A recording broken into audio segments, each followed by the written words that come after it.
7, a entrevista com Pepe Escobar. Bom, mudou, não é mais a Salam Aleikum, voltou a... O que eu falo hoje? Bonjour, bonsoir. Bonsoir, monsieur, dame, on est très bien ici à Paris, la vie est belle, le soleil partout, et voilà, on est au milieu de la guerre. Bom, isso aí, Pepe excelente, diz o Samuel. O Wallace Araújo está dizendo, Pepe vem cheio de novidades, Manuel chegou aqui como assinante. Paulo Leme já está nos apoiando, Pepe. Vou pedir os likes, os compartilhamentos. O pessoal já está rindo aqui, dando boas-vindas. Pepe, é o seguinte, mundo completamente conturbado, todo mundo entrando para a OTAN, até Kosovo quer entrar para a OTAN. Eu também, eu vou pedir para entrar na OTAN também. Então... Pô, eu falo várias línguas europeias, vivi em metade da Europa, já sei atirar de AK-47, eu posso entrar na OTAN também. Pepe, explica pra gente o que está acontecendo nesse mundo tão conturbado, por onde você achar que deva começar. Qual foi o título que você deu para a nossa live? Pepe Escobar explica a guerra total do Império contra a Rússia. Guerra total. É exatamente isso. É a coluna que eu acabei de escrever há 1 hora atrás, mas acho que ela só deve sair amanhã. E no título eu coloquei que a Rússia está contra-atacando a guerra híbrida em todos os fronts. E eles estão basicamente vencendo em todos os fronts. O único onde eles não vencem é, evidentemente, no front geopolítico, mas dentro da área da OTAN. Mas, vamos lembrar sempre, 12% da população mundial. Eles vencem em 88% do espectro do planeta, que não só não os antagoniza, não os sanciona e entende os motivos do que você pode definir como uma guerra na Ucrânia ou como os próprios russos definem, uma operação de desnazificação e de desmilitarização. Bom, aí a gente entra numa caixa de Pandora enorme, que tem muito a ver com o tempo e o timeline do progresso dos russos no terreno ucraniano. Em si, esse é um tema para analistas militares que vai ser debatido por décadas.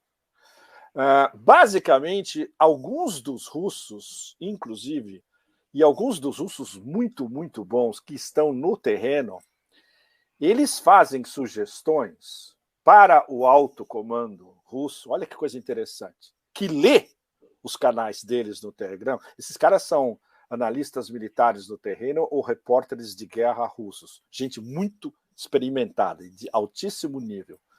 E eles dão sugestões, olha que coisa, eles dão sugestões para o alto comando russo de, olha, nessa intersecção aqui vocês poderiam progredir por aqui, por cá, não sei o quê. Por que vocês abandonaram a posição tal quando vocês foram atacados pela retaguarda, etc. e tal? E é interessante porque, aparentemente, o Ministério da Defesa lê e toma em consideração algumas dessas recomendações. Isso é um negócio fascinante, né? Uma interação entre civis militares ou civis com como é que chama, bagagem militar e o Ministério da Defesa. A crítica mais séria que... Vamos esquecer todos esses tontos do complexo industrial militar em Washington. E a melhor qualificação desses caras, em inglês, vocês ainda acham pelo Martyanov, que o Martyanov não perde a oportunidade todo dia de reduzir esses caras à sua insignificância absoluta, especialmente porque praticamente nenhum deles tem experiência de guerra real, né? Como alguns tiveram na primeira guerra do Golfo, onde não houve uma guerra real, houve basicamente um bombardeio americano non-stop em cima das forças do Saddam, e muito menos na segunda guerra do Golfo, a que eu fui, onde eles demoraram 3 semanas para chegar da fronteira do Kuwait com o sul do Iraque até Bagdad, basicamente enfrentando uma mínima resistência, porque eles estavam atravessando o território xiita, e demoraram mesmo assim 3 semanas, e eles só depois conseguiram se estabelecer em Bagdá, porque eles tinham bombardeado literalmente tudo. o que é exatamente o que como é que se chama? Estado-Maior, não, o Estado-Maior russo não quer fazer. A lógica intrínseca do que está acontecendo com a Operação Z é bombardear instalações militares e desmilitarizar ao máximo todos os contingentes do exército ucraniano, weaponizados pela OTAN há 8 anos sem parar, mas evitar ao máximo danos colaterais, perdas civis, bombardear infraestrutura e as próprias perdas do exército russo. Isso é uma coisa que, do ponto de vista da guerra, como ela é concebida pelos americanos, é inadmissível. O Ocidente inteiro e o resto do mundo tem na cabeça o conceito de guerra pós-moderna, digamos, com o choque nó no Iraque em 2003, que é você passar 48, 72 horas bombardeando literalmente tudo no país, inclusive infraestrutura civil. É uma coisa que eu vi assim que eu cheguei a Bagdá, como eles tinham bombardeado a infraestrutura civil entre Bagdá e Tikrit, no norte, praticamente tudo. E não só instalações militares do exército do Saddam. Esse é o conceito que os americanos perfeccionaram dentro do complexo industrial militar e venderam para o resto do mundo como a guerra pós-moderna. Os russos não fazem isso. Por isso que eles se recusam a qualificar a Operação Z como uma guerra. A qualificação deles mesmos é uma operação de desmilitarização e de desnazificação, e o Martyanov colocou com um requinte maior, uma operação combinada de armas, de weapons, combined arms, armas combinadas, e de polícia. A operação de polícia, basicamente, é a desnazificação. É você mandar contingentes armados da polícia para desnazificar o país que está completamente nazificado até antes da Maidan em 2014. E aí, nessa semana, a gente teve a grande imagem coletiva desta operação ou guerra até agora, que foi a rendição incondicional dos neonazis em Azovstal. Você sabe como é que saiu essa notícia na Claro, Reuters? no mundo inteiro. Mas imagina, eu acordo de manhã, eu vou ler os meus e-mails, tem uma pilha de e-mails ocidentais falando eles foram evacuados. Não, eles usaram a palavra evacuados, mas a Reuters chegou a dar o seguinte: Ucrânia encerra sua ação militar em Mariupol. Essa foi a melhor. Ucrânia encerra a sua operação. A missão chegou ao fim, é mais ou menos isso. A missão chegou ao fim, exatamente. Eles estão sendo evacuados. Agora, ninguém diz como eles estão sendo evacuados, em que situação, para onde eles estão indo, quem os está evacuando, nada. Ou seja, em termos de... Duas coisas ficaram muito bem provadas essa semana. Uma, que a tática russa, que foi, inclusive, explicada pelo Putin pessoalmente várias vezes, num intervalo de 25 dias. Olha, um intervalo muito curto. Não, nós não vamos atacar a usina de Azovstal. Na época, justamente, estava se pensando que tipo de estratégia.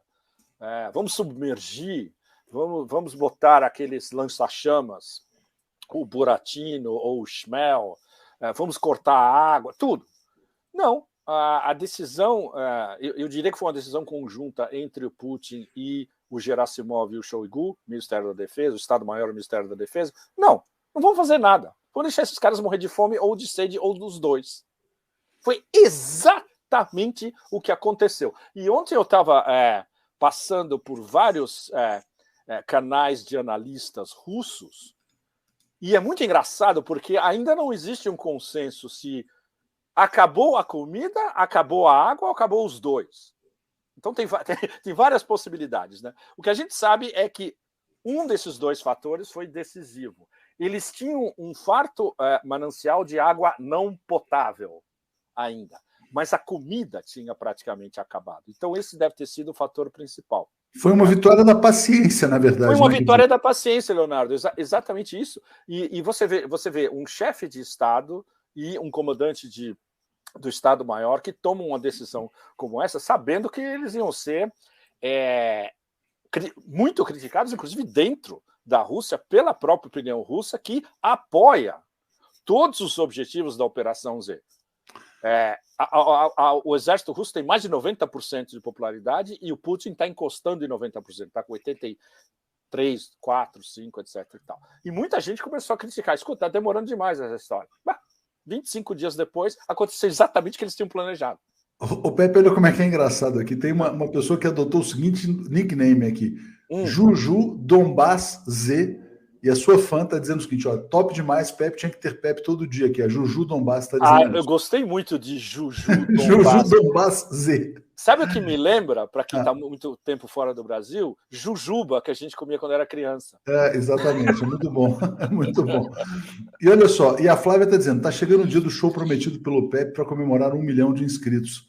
Adoro vocês, jornalismo de verdade. Eu tenho um monte de playlist pronta já. Então faremos a festa do 1 milhão, essa festa está chegando. Quantos vocês estão? Vocês estão em quanto? 875 mil, faltam 125 mil, na verdade. Dá para chegar até o final do ano. Uau! Eu acho que vocês são um dos canais mais de política, basicamente, mais populares do mundo, comparativamente. É possível, porque, na verdade, assim, quer dizer, não é...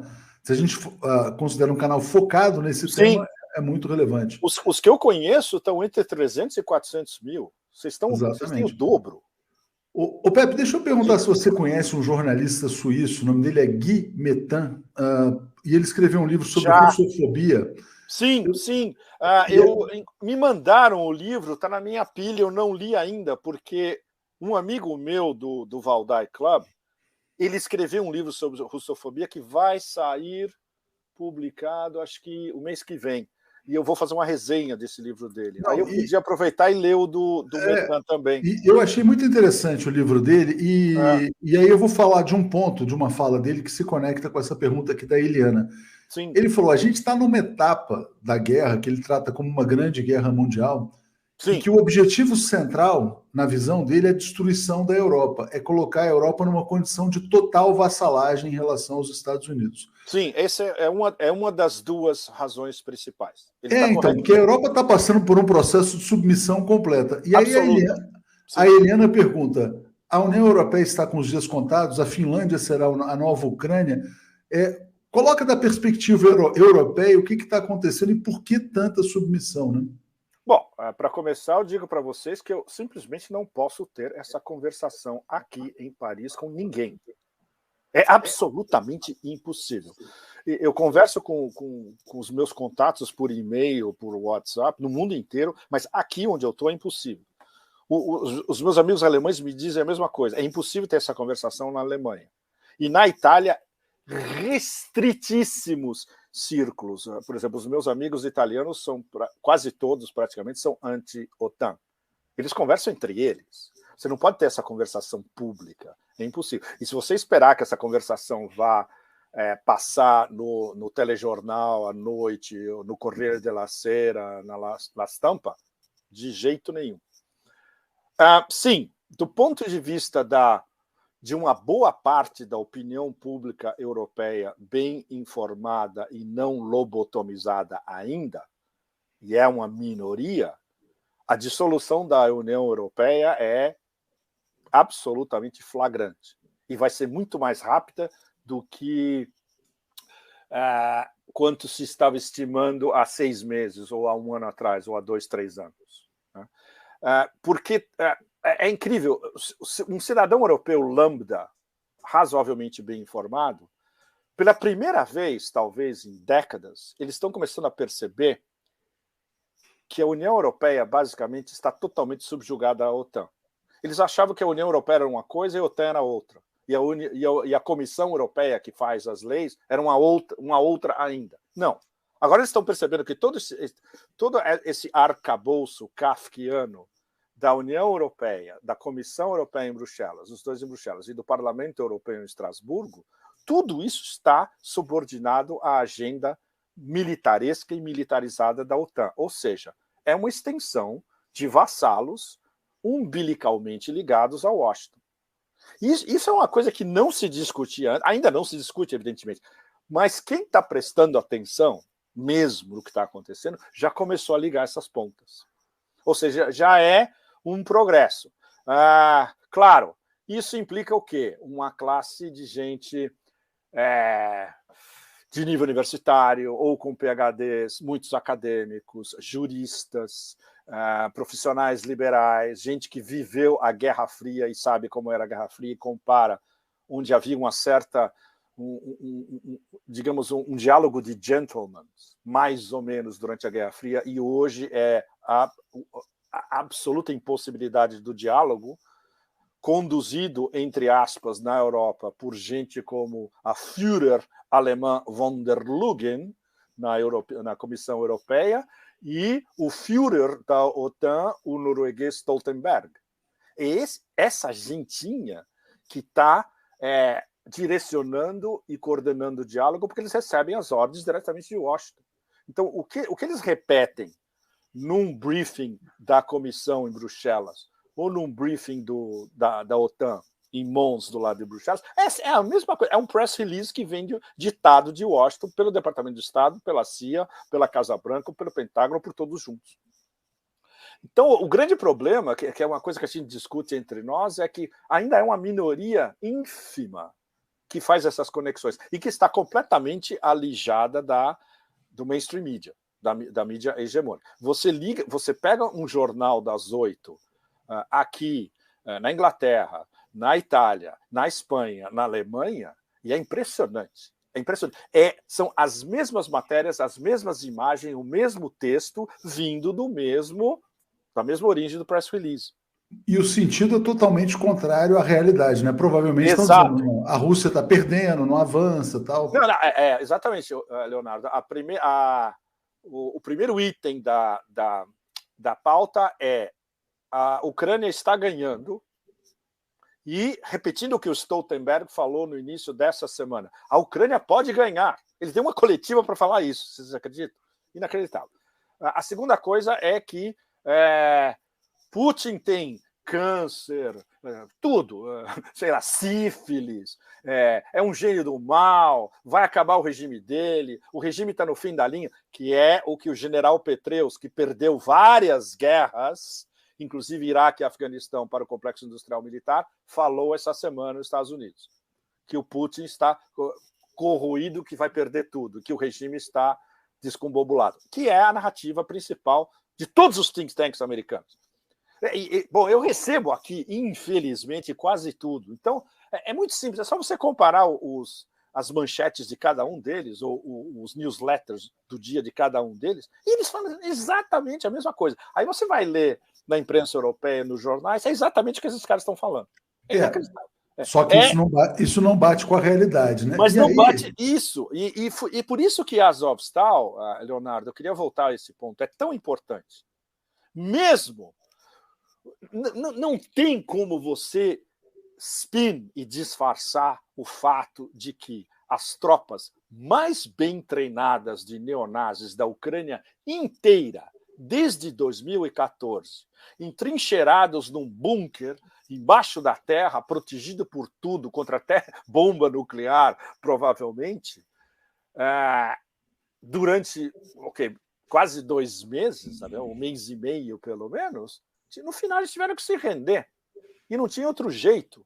E os russos sabiam que isso daí era uma história de favas contadas. Só faltava escolher a estratégia, e eles escolheram a estratégia mais simples, e para eles com custo zero, para os russos, custo zero, e inclusive relativamente humanitária, porque os russos agora estão mostrando imagens do mundo inteiro de todos esses neonazis que se renderam. Eles são recebidos num posto de controle, eles são examinados, eles pegam um ônibus, eles são mandados para um centro de triagem. Quem está, ferido, vai ser tratado num hospital, aí tem imagem deles sendo tratados nos hospitais. Estão sendo respeitados como prisioneiros de guerra? Estão sendo respeitados como verdadeiros prisioneiros de guerra. Agora, a barra vai ficar pesada porque eles estão sendo interrogados também. E quando... Cada vez que se determinar que um desses caras era mesmo um neonazi do Azov, do Aidar, do Private Sector ou de qualquer outra dessas milícias neonazis, esse cara não vai ser prisioneiro de guerra. Ele vai para o tribunal, que vai ser montado provavelmente em Donetsk a partir do mês que vem ou em julho, e ele vai ser julgado e vai ser, no final, a gente já sabe o que vai acontecer. Né?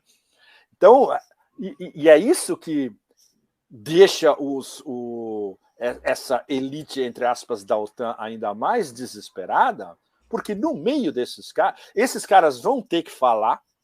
Isso vai chegar à questão das armas biológicas, né, fatalmente. Exatamente. Eles vão falar como eles foram treinados, quem eram os trainers, onde eles estavam, de onde eles vinham, americanos, canadenses, poloneses, etc. Como se organizou esse treinamento durante 8 anos? Aonde foi? Que armas eles receberam? Qual era a agenda? O que eles podiam fazer? Eles tinham liberdade de fazer tudo, exatamente. A quem eles respondiam em Kiev, que basicamente são os fanáticos da Gestapo ucraniana, a SBU. A SBU é a inteligência ucraniana que se comporta como uma espécie de Gestapo gigante.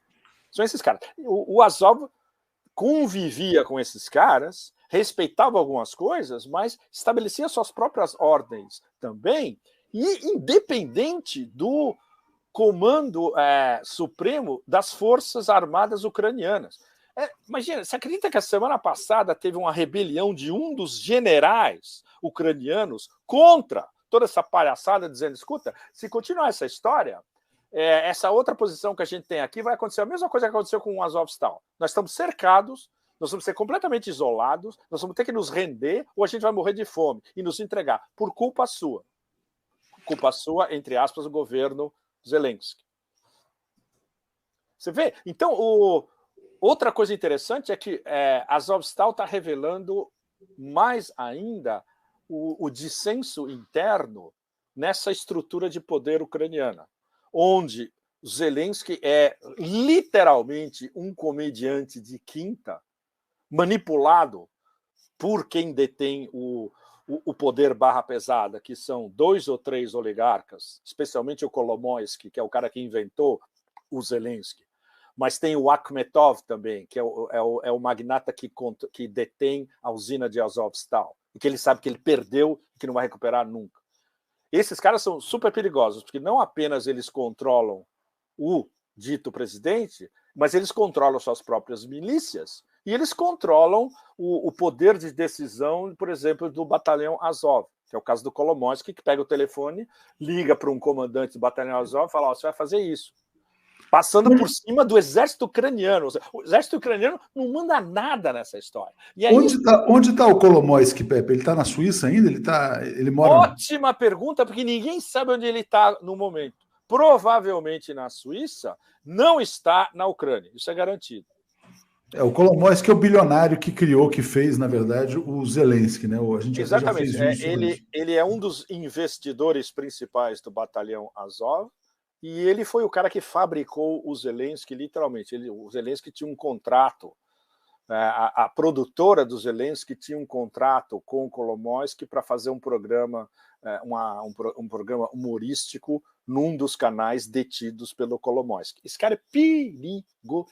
É o cara mais perigoso de todos eles, porque o Kolomoisky é a ligação entre o presidente que está lá hoje, essa ficção absoluta, a expansão dos neonazis no batalhão principal, que é o Azov, tem outros, mas o mais fornido, bem armado e perigoso é o Azov, e vem desde 2014, até antes do Maidan, inclusive, e a ligação com a família criminal Biden, que é isso que vai estourar na hora que evidências extras dos laboratórios de bioarmas na Ucrânia, os russos já soltaram, o que eles soltaram até agora já é uma bomba atrás da outra, porque nessa última reunião que teve na ONU, que foi, se não me engano, foi no final da semana passada, exatamente, foi na sexta-feira da semana passada, os russos foram na ONU com provas extras sobre os laboratórios biológicos. E foi aí que eles revelaram que tinha a participação direta da Pfizer, da Gilead, onde cujo CEO era o Donald Rumsfeld há 20 anos atrás. Ou seja, esse negócio, na hora que começar a vazar mesmo, vai ser tão brutal, porque explica, entre outras coisas, talvez o acontecimento mais importante dessas últimas 2 semanas, a nível militar, não foi a nível militar, foi um telefonema. Foi o telefonema do Lloyd Austin, o chefe do Pentágono, para o Shoigu, ministro da Defesa russo, que estava simplesmente não atendendo o telefone desde o fim de fevereiro. O Lloyd Austin estava desesperado para falar com o Shoigu, ligava, ninguém atendia no Ministério da Defesa. Dessa vez, muito engraçado. O Shoigu atendeu, quer dizer, atenderam e passaram para o Shoigu, e eles conversaram ao telefone, segundo os americanos, 1 hora. Mas sabe por quê? E isso a gente conseguiu descobrir finalmente. Essa semana a gente teve confirmação de uma fonte de inteligência, eu não posso dizer de onde, mas nós tivemos uma confirmação e outros jornalistas, analistas também tiveram essa confirmação. Os americanos ficaram absolutamente em pânico quando isso chegou no Conselho de Segurança da ONU, pelo embaixador russo na ONU, detalhando como é que chama, a estrutura de poder e de trabalho desses laboratórios, implicando o Pentágono diretamente, do qual Lloyd Austin é o chefe no momento, e implicando o Big Pharma ao mesmo tempo. Pepe. Peraí, só para eu acabar, para dar para vocês a amplitude de como esse negócio é importante. O relator no Conselho de Segurança encarregado de, fiscalizar a Convenção sobre Proliferação de Armas Biológicas, ele falou, isso é muito sério, nós vamos ter que examinar de acordo com o nosso artigo número 5, o nosso artigo número 6, etc. e tal. Ou seja, você vê um cara da ONU se comprometendo a analisar e examinar a evidência que os russos trouxeram. Você imagina os americanos quando eles viram isso. Enlouqueceram, né? Imediatamente, o Austin pegou o telefone e ligou para o Shoigu. O Shoigu já sabia, evidentemente, que ia rolar algo parecido, óbvio. E aí, o que ele fez? Pediu um cessar-fogo. O que, obviamente, os russos devem ter dado zilhões de risadas, porque eles sabiam qual era o motivo. O pânico dos americanos é impedir, de qualquer maneira, que essa investigação russa não só continue pelos russos, mas que envolva a ONU também. Ô Pepe, deixa eu só pegar esse ponto da Virgínia, que ela pergunta, será que vai vazar? E tinha uma pergunta lá atrás... será que vai vazar o quê? Não, essa questão das armas biológicas... mas não é que vai vazar. Já vazou, entre aspas, porque os documentos capturados pelos russos e as entrevistas que eles fizeram com cientistas ucranianos na Ucrânia, isso já está documentado e já foi vazado, entre aspas, na Rússia e uma boa parte no Conselho de Segurança da ONU. Ou seja, se houvesse jornalismo investigativo nos Estados Unidos, qual seria a capa do New York Times no dia que isso vazou? Não tem uma notícia mais barra pesada do que essa. Não tem. Isso é um negócio extremamente sério. E ligado diretamente, indiretamente, paralelamente pelo subterrâneo ao Covid-19 também. Pois é, eu ia te perguntar exatamente isso. Se esses laboratórios na Ucrânia se conectam com a questão da Covid. Conectam. A gente não sabe, nenhum de nós sabe até que ponto os russos apenas eles soltaram, eles deram um gostinho, né, do que está rolando. Olha, eles estavam fazendo os experimentos com diversas doenças baseados em como é que são, perfis genéticos, ou seja, querendo dizer que essas doenças e essas patologias estavam diretamente ligadas a eslavos, exatamente. Ou seja, eles já soltaram essa primeira bomba, entende? Sem detalhes ainda. Na hora que vierem os detalhes, pode-se imaginar que isso fará parte desse tribunal de crimes de guerra que vai ser montado em Donetsk, que vai julgar não apenas os crimes de guerra dos capturados, ucranianos, dos neonazis ucranianos, mas também de gente da OTAN que os estava treinando, mas principalmente os Bioweapons Labs, os laboratórios de bioarmas. A grande então, questão... olha, esse negócio, na hora que estourar, Leonardo e vocês todos... Isso mas você falou, se houvesse jornalismo investigativo, por exemplo, nos Estados Unidos, existe uma outra narrativa na Ásia, mídia oriental? Tinha uma pergunta sobre isso também. Outras pessoas estão trazendo esse tema à tona ou está muito assim nos ultra-independentes como você? Nos ultra-independentes, e no caso da China, imagina, no Global Times, já deu matéria no Global Times, já deu editorial no Global Times, como vocês devem saber, é o tabloide chinês, diretamente ligado ao Partido Comunista, que reflete não só a opinião oficial do Partido Comunista, mas de alguns outros silos lá de cima, vem informações privilegiadas do Politburo, etc. Ou seja, ele reflete o que está sendo discutido lá em cima. E os chineses querem uma investigação na ONU aprofundada. E como eles são membros do Conselho de Segurança, eles vão ficar martelando isso, sem dúvida. Ou seja, vai ser, de novo, no Conselho de Segurança, a Rússia e a China, e do outro lado, o Otanistão. Só para dar uma ideia para vocês, no dia que o embaixador russo, o Nebenzia, apresentou essas novas evidências, todos os embaixadores de países da OTAN no Conselho de Segurança disseram que era desinformação russa, sem entrar, evidentemente, no mérito de nada. É sempre desse, a única tática que eles têm é, ok, muda de assunto. Ninguém examina, não adianta você chamar esses caras para discutir assuntos de fundo. No caso, os laboratórios biológicos, e antes a expansão da OTAN, o fato de que a segurança da Europa está intrinsecamente ligada à segurança da Rússia, eles não discutem isso, eles se recusam a discutir. É a política oficial americana, que não existe diplomacia. E isso, os old school americanos, tipo o Mearsheimer, por exemplo, o Stephen Walt, sabe? Os realistas americanos, o pessoal que está com 70 e poucos, 80 e poucos anos, que viveu a Guerra Fria por dentro, sabe como funcionava, eles falam, imagina, na época pelo menos tinha diplomacia, agora não tem mais nada.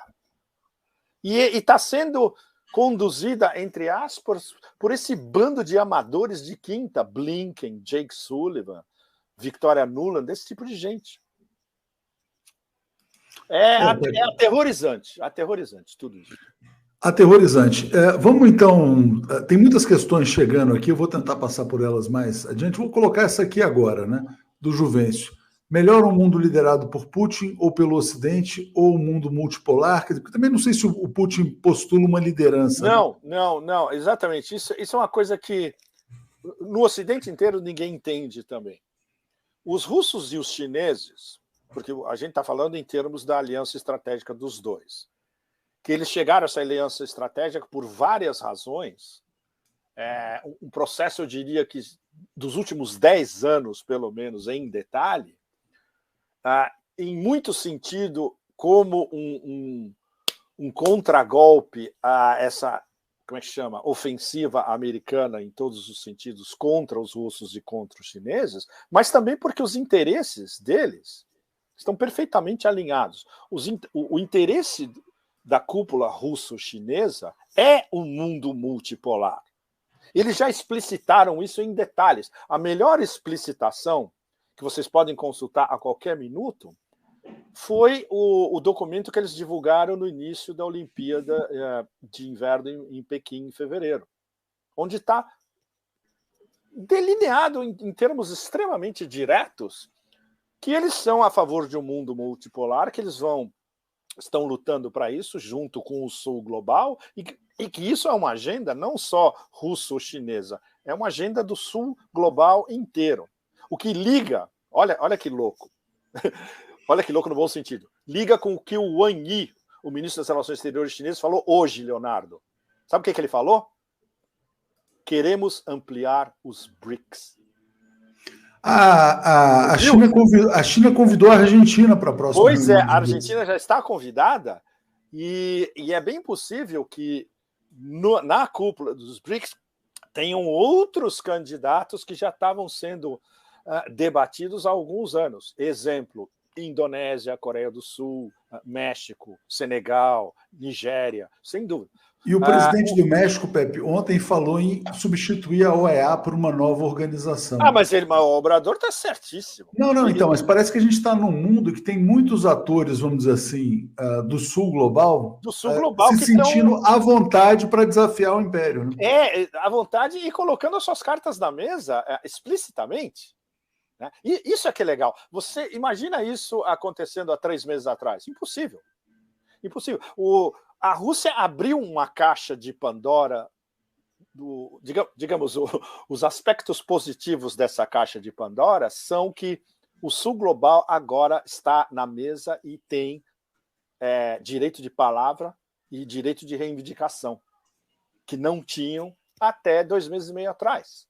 Sim, mas isso muda tudo. Muda tudo. Não é apenas a Rússia dizendo que o mundo unipolar, de acordo com essas regras, Rules-Based International Order, como é que se chama? Ordem internacional baseada em regras, entre aspas, regras ditadas pelo poder hegemônico, isso acabou. Não vai ter mais. E a Rússia está demonstrando isso na prática e pagando o preço que, por enquanto, entre outras coisas, significa mais de 300 bilhões de dólares confiscados. Mas, por outro lado, a Rússia está...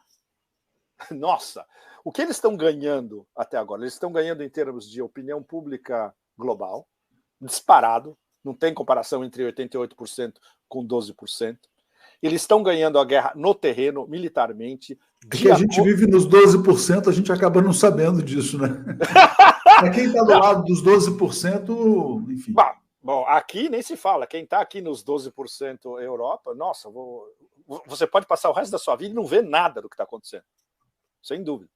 Bom, ganhando a guerra no terreno militarmente, onde Azovstal foi o exemplar desta semana, que você não tem como fazer um spin em cima dessa história. E agora é que vem o X da questão, que é o grande caldeirão dividido em mini caldeirões no Donbass, que está progredindo também à maneira russa. Lembra do Geisel, né? Lenta, gradual e segura? Os russos são lentos, graduais e seguros.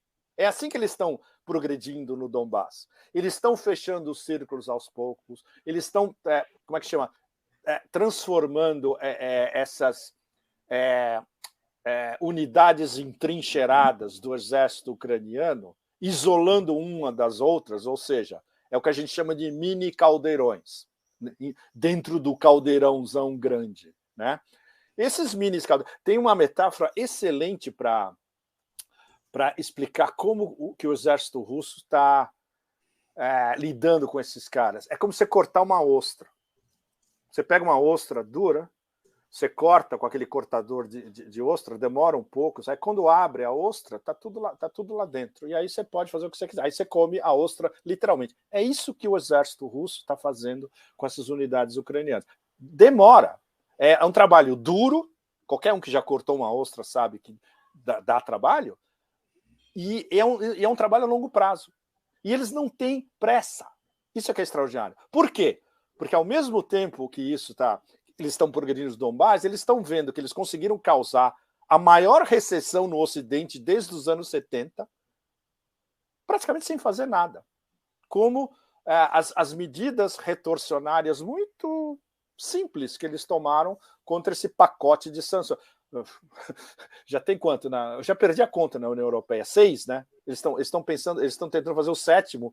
E aí o imbecil do Borrell essa semana falou: olha, não tem mais como fazer pacote de sanção, não tem mais o que sancionar. Pepe, olha só. As respostas, né, Leonardo? As respostas russas, a resposta principal russa qual foi? Quer gás? Paga em rublo. Só isso já virou de ponta cabeça todo o jogo. Sabe, hoje de manhã, os últimos números que a gente tem, aparentemente são 54 companhias europeias que compravam gás da Rússia. Metade já abriu contas com o Gazprom Bank em Moscou. Ou seja, elas depositam em euros e o Gazprom Bank imediatamente transforma em rublos e aí tudo bem. Tá pago o seu gás. A outra metade vai ter que... Se a outra metade não quiser aderir, eles vão ficar sem gás, literalmente. Ninguém está falando isso agora porque está quente, tem uma onda de calor na Europa agora, em maio, que é atípica, inclusive. Espera daqui a alguns meses. Esses que, por exemplo, os finlandeses que falaram, não vamos mais comprar gás russo. Vamos, imagina, vão ficar comendo gelo no inverno. O Pepe, não por acaso, né, a moeda russa tem o maior valor em mais de 5 anos. Né? Você viu que hoje eles passaram o euro pela primeira vez em 5 anos. O euro tombou a 62 rublos um euro. Primeira vez em 5 anos. E veja bem, há 5 anos a Rússia já estava sob sanções americanas. Ou seja, qualquer coisa que você lança de pacote de sanções, seja americano, europeu ou os dois, não funciona mais. Vários analistas russos já falaram que a Rússia é impermeável às sanções, porque eles aprenderam a lidar. Como os iranianos. Os iranianos, claro, é um país mais frágil do que a Rússia, mas os iranianos que estão sob sanções há mais de 40 anos, eles aprenderam a lidar também. É muito mais complicado no Irã, por exemplo. É possível que metade da população iraniana sobreviva no nível de pobreza, ao máximo, entendeu? Nas províncias extremas do Irã, é muito pobre. Na Rússia não é assim. Na Rússia, eles conseguiram, depois da primeira década Putin e depois Medvedev, e na segunda década, elevar o nível do produto interno bruto por PPP russo bastante razoável. É um dos maiores do mundo por PPP. Então, não é que eles vão passar fome. E a substituição funcionou. Tem um exemplo. Essa semana eu estava vendo uma entrevista de um fabricante de queijo perto de Moscou. Ele estava dizendo, não, foi uma maravilha. Nosso queijo agora é tão bom quanto os queijos europeus, muito mais barato, a gente está conseguindo até exportar, e isso fez parte da política de substituição de importações. Ou seja, o know-how os russos têm. Agora, ou seja, teremos em breve aí o camembert russo. Camembert russo aqui nas mesas. Não, eles têm... É interessante, por exemplo, está na Turquia agora... Eu sou um fanático de queijos, né? Então eu fiz um rapa de queijos na Turquia e eu descobri coisas que você nem sabe que existe, assim como na Rússia. Eles fabricam queijos de uma qualidade excepcional só para o mercado turco, assim como os russos estão fabricando queijos excelentes só para o mercado russo. Não são exportados, você não vai achar aqui, seja onde for da Europa. Talvez você ache na Bielorrússia, no Cáucaso, você pode achar na Geórgia, por exemplo, na Ásia Central, mas você não vai achar no Ocidente. Né? Então, para dizer para vocês que o mindset, a configuração mental deles para lidar com as sanções, tudo bem, como os iranianos. Os iranianos demoraram décadas, os russos fizeram isso em menos de uma década. Né? E o fato de que não só eles refortaleceram a moeda, impuseram as novas regras de como comprar energia deles, começando pelo gás e pode passar para o petróleo mais cedo ou mais tarde, depende de uma decisão do Kremlin. Ok.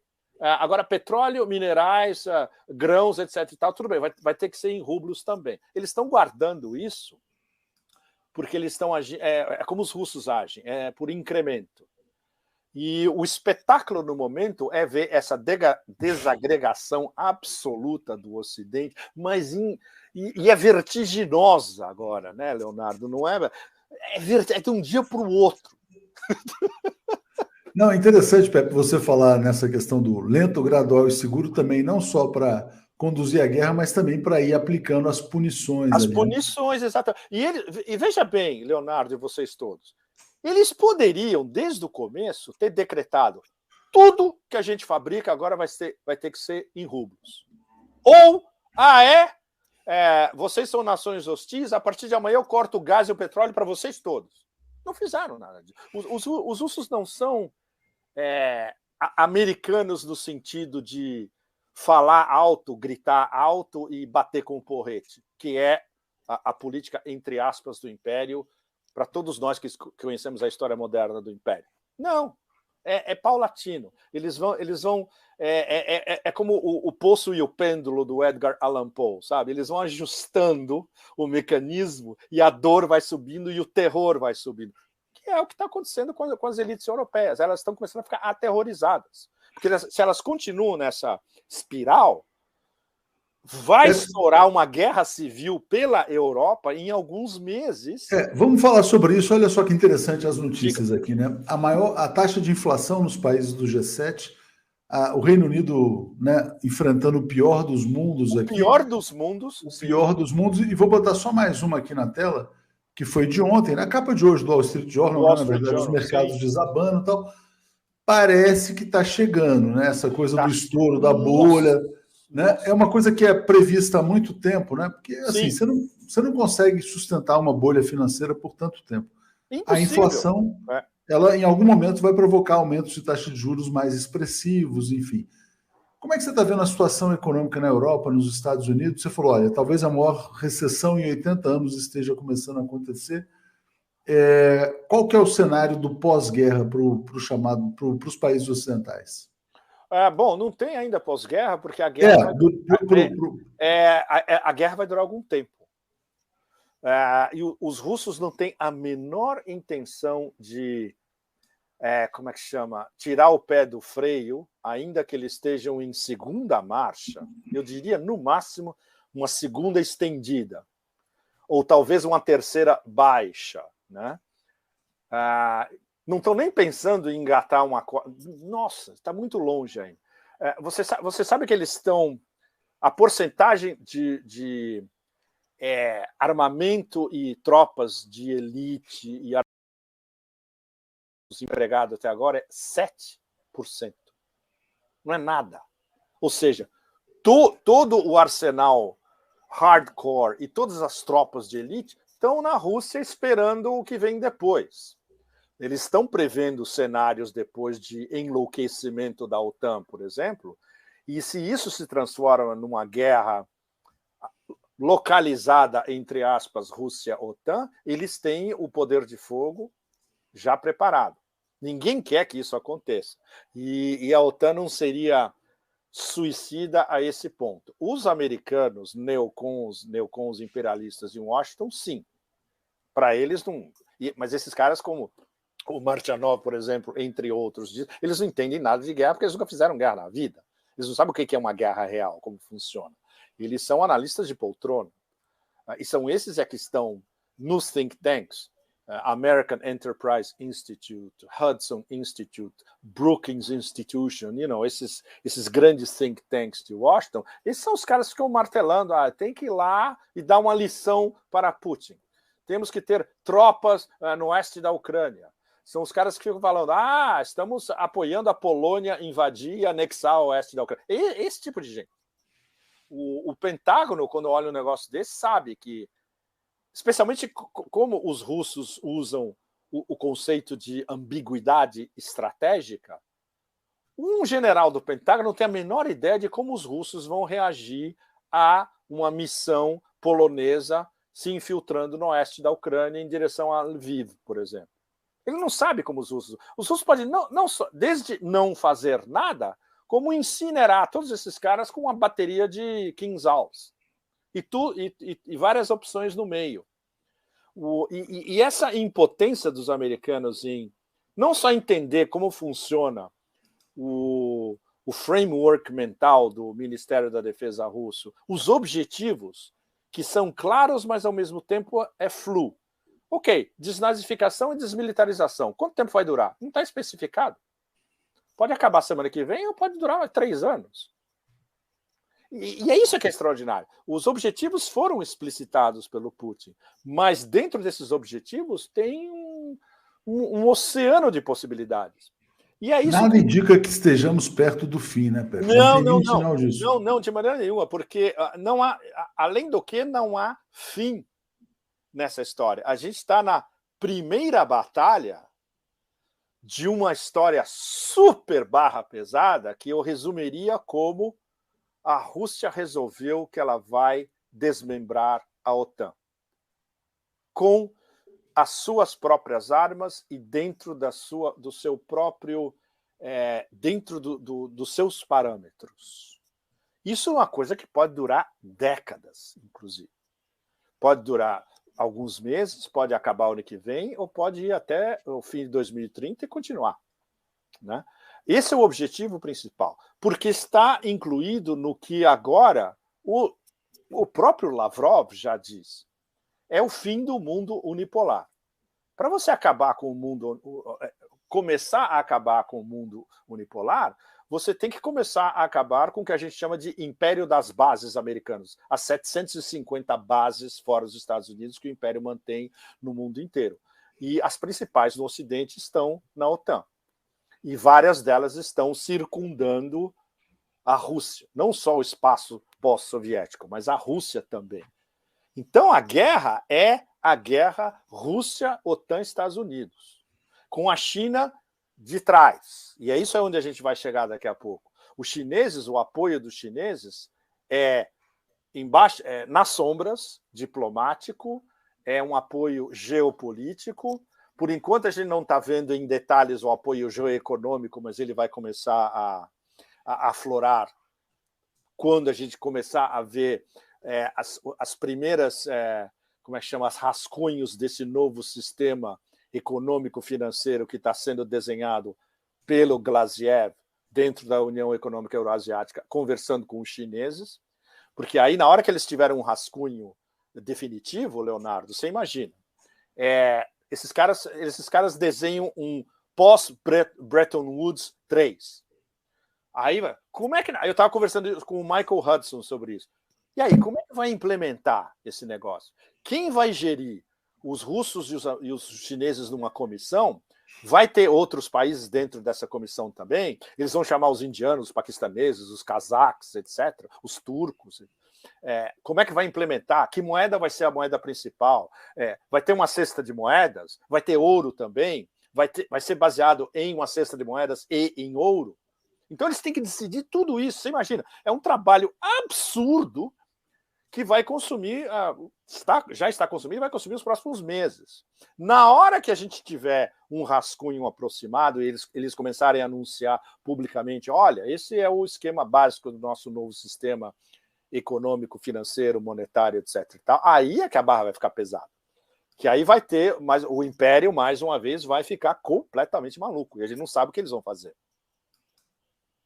A gente está vendo, vamos dizer assim, quer dizer, a desintegração da ordem atual, claramente. Bom, isso é mais do que... voltando sempre ao pessoal da escola do Wallerstein, do Gunder Frank, do Arrighi, etc. E tal. Esse sistema mundo está definhando. Mas aí, aí é Gramsci, né? A nova ordem está caindo, mas a nova ordem não surgiu ainda. E a gente está nesse interregno. Mas algumas pessoas estão vendo o fortalecimento da velha ordem. Por exemplo, quando você vê lá a OTAN se expandindo, Finlândia. Mas é retórico, Leonardo. É só retórico. Explica para a gente isso. É absolutamente retórico. É uma palhaçada tão absurda que o nosso amigo Sultão Erdogan já falou: é uma palhaçada. Vocês querem se expandir? Tá bom. Então eu vou dar a minha lista de condições para vocês terem o meu voto. Uma expansão dessa na OTAN tem que ser voto de aprovação de todos os membros, não é consenso, não é maioria absoluta. Não. A Turquia já falou não, a Croácia já falou não, essa, se não me engano, de ontem para hoje, e a Hungria vai falar não daqui a pouco, eles estão se guardando. O que a Turquia falou? Esses dois aí, esses nórdicos, têm um sério problema porque eles apoiam terroristas. O Erdogan falou isso diretamente. E quem são os terroristas? É o PKK e o PYD, os turcos, desculpe, os curdos na Síria. E eles são protegidos pelos vários dos líderes, conferências, esse carnaval todo, na Suécia e na Finlândia. E fala, olha, enquanto vocês não acabarem com essa história, não tem a menor chance. E aí teve a lista do Erdogan para os americanos. Olha que sensacional. Ele falou, olha, vocês têm que tirar as sanções em cima do sistema de defesa de mísseis S-400 que a gente comprou dos russos, e vocês têm que nos reintegrar no programa para a gente comprar caças F-35 de vocês. Mas é sensacional. Ele virou a história de ponta cabeça, ele não só imprensou os dois nórdicos, como imprensou os americanos também, que agora vai ter que ter uma operação gigantesca de sedução do Erdogan, e nada garante que ele vai dizer sim. Ou seja, é uma palhaçada retórica em si. Além do que, o Putin mesmo disse isso no início dessa semana. Se vocês, nórdicos, finlandeses e suecos, acham que vocês vão ficar mais seguros fazendo parte da OTAN, eu tenho um recado para vocês. Nós vamos lidar com essa história com medidas técnico-militares. Sabe o que é uma medida técnico-militar? A Operação Z na Ucrânia. Ou seja, suecos e finlandeses podem ficar já pensando, olha, vai rolar, ou vai rolar pelo menos mísseis russos interceptando qualquer tipo de armamento nuclear que a Ucrânia, que a OTAN, queira estacionar tanto na Finlândia quanto na Suécia. Ou seja, em que isso vai aumentar a segurança dos dois? Absolutamente nada. Ou seja, a palhaçada já está aberta para todos os lados. Esses países têm apoio interno para fazer isso, Pepe? Não, eles têm excelente pergunta. Eles têm tanto medo que não vão fazer um referendo. Foi apoiado pelo parlamento.